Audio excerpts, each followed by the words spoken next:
Olá, peregrinos!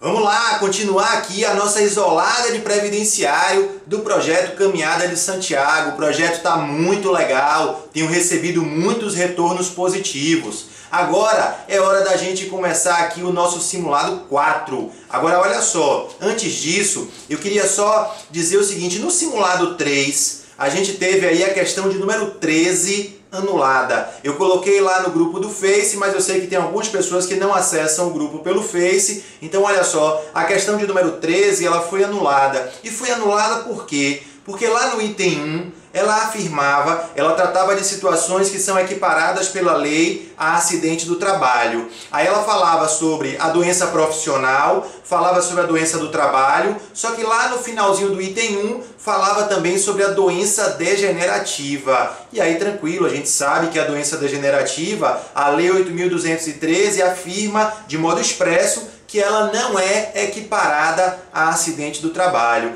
Então aquele item era errado e lá no gabarito foi considerado como correto, por isso que a questão 13 do simulado passado, o simulado de número 3, ela foi anulada. Tá certo? Agora é hora da gente começar a resolver o simulado 4. Como de hábito, as questões 1 e 2, elas são comentadas lá por professor Ítalo. A gente então vai começar o simulado 4 aqui pela questão de número 3. Olha só, questão de número 3 pede para que você assinale a alternativa correta. Na letra A, está dito assim: a proteção que cabe à Previdência Social refere-se à garantia apenas da aposentadoria. Ora, amigos, claro, está errado. A Previdência Social vai muito além da aposentadoria. São 4 aposentadorias, mas além delas, temos 3 auxílios: auxílio-doença, auxílio-acidente, auxílio-reclusão. Temos o salário-família, o salário-maternidade, temos a pensão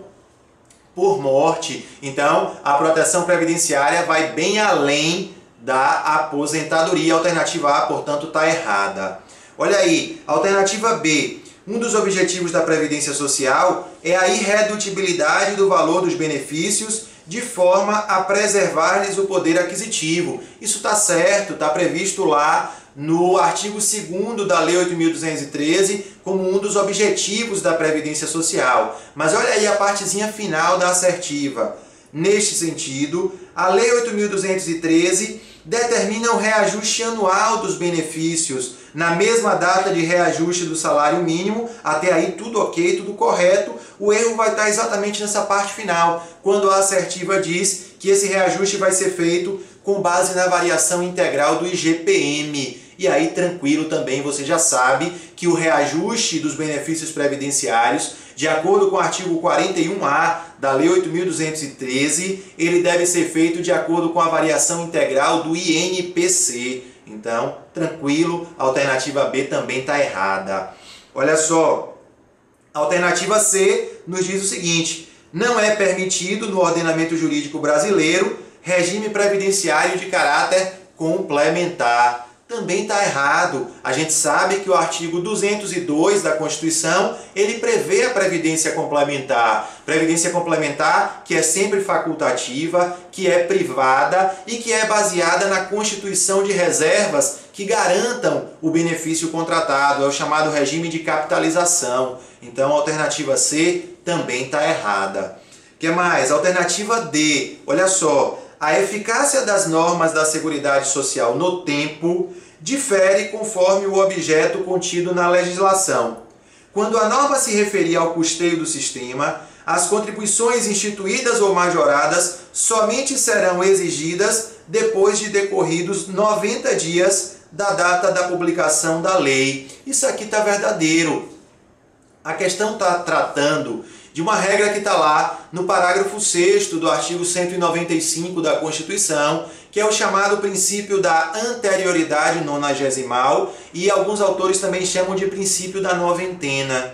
Isso significa que quando uma contribuição de seguridade social, quando ela tem a sua alíquota elevada, o que é que acontece? A cobrança dessa contribuição com a alíquota elevada, ela só pode acontecer depois de 90 dias da publicação da lei que houver promovido a elevação dessa alíquota. Então é preciso que haja um intervalo mínimo de 90 dias para a cobrança, ou a cobrança de uma nova contribuição que tenha sido criada pela União, ou a cobrança de uma contribuição que tenha tido a sua alíquota elevada ou a sua alíquota majorada, como para utilizar o mesmo termo que está aqui na questão.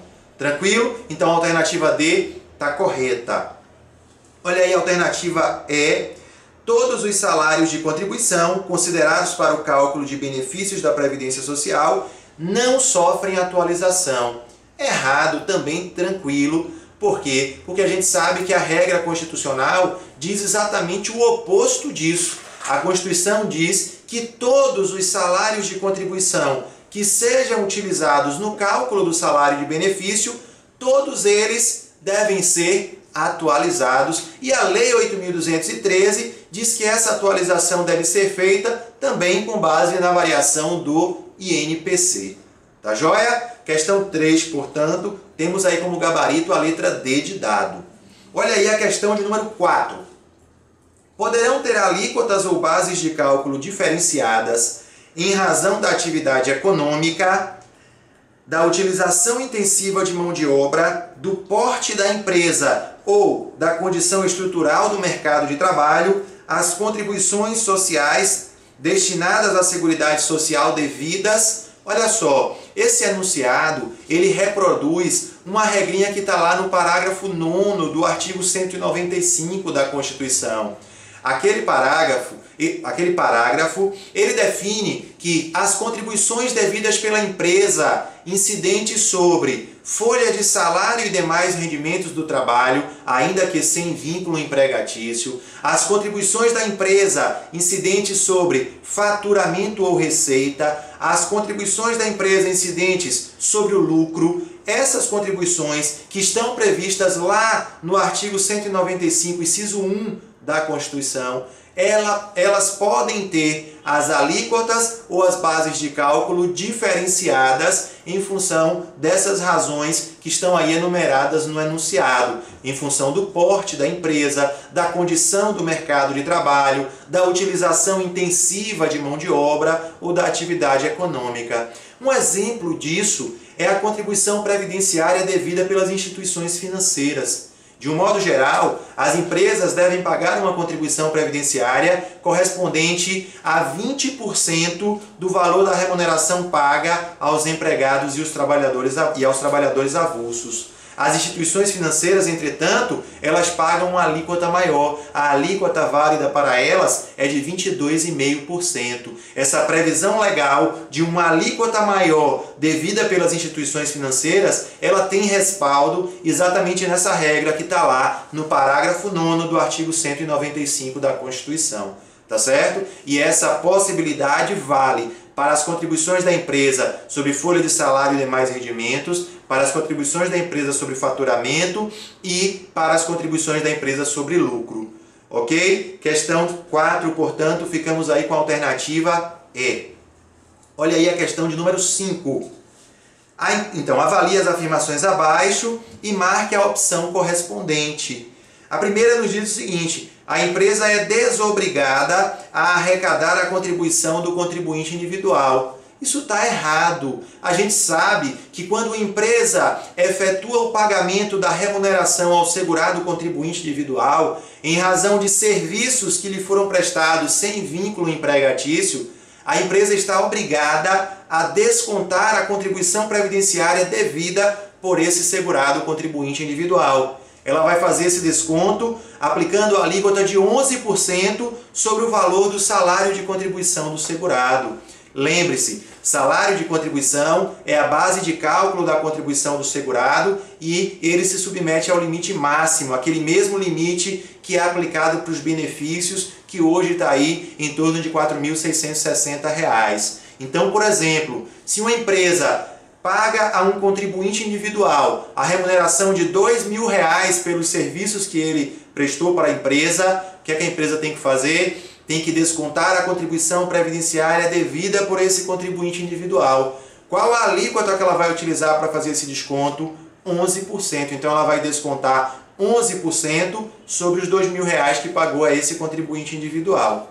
Porém, se a empresa pagar a um contribuinte individual, ao invés de pagar 2 mil, se ela paga 10 mil reais, como é que ela vai fazer para calcular a contribuição devida pelo segurado? Ela também vai descontar essa contribuição, mas o desconto não vai ter por base o total dos 10 mil reais recebidos. Por quê? Porque a base de cálculo da contribuição devida pelo segurado é o salário de contribuição, e salário de contribuição, como a gente sabe, se submete a limite máximo. Numa hipótese como essa, portanto, a empresa descontaria do contribuinte individual 11% sobre o limite máximo de R$ 4.660 e poucos reais. Ela descontaria desse contribuinte individual aí aproximadamente 500 e poucos reais. Tá certo? Portanto, o item 1 está errado.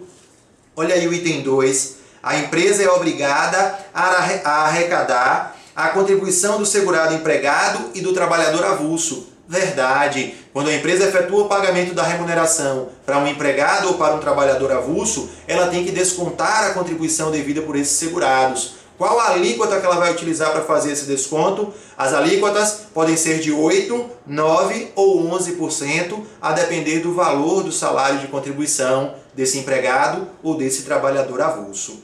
Tranquilo? Então o item 2 está correto.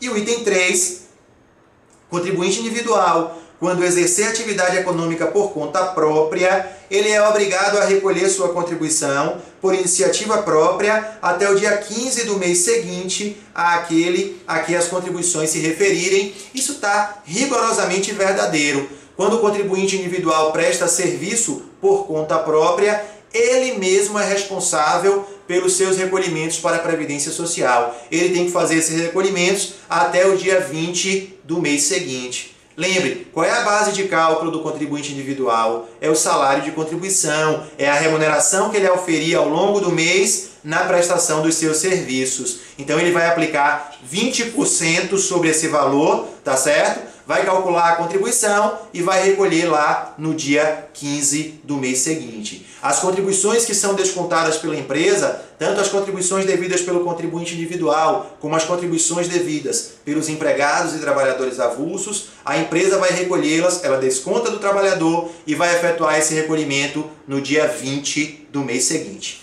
Tranquilo? Eu vou parar por aqui, resolvemos aí 3, 4 e 5, vou parar por aqui para o vídeo não ficar muito grande. No próximo vídeo a gente recomeça a partir da questão de número 6.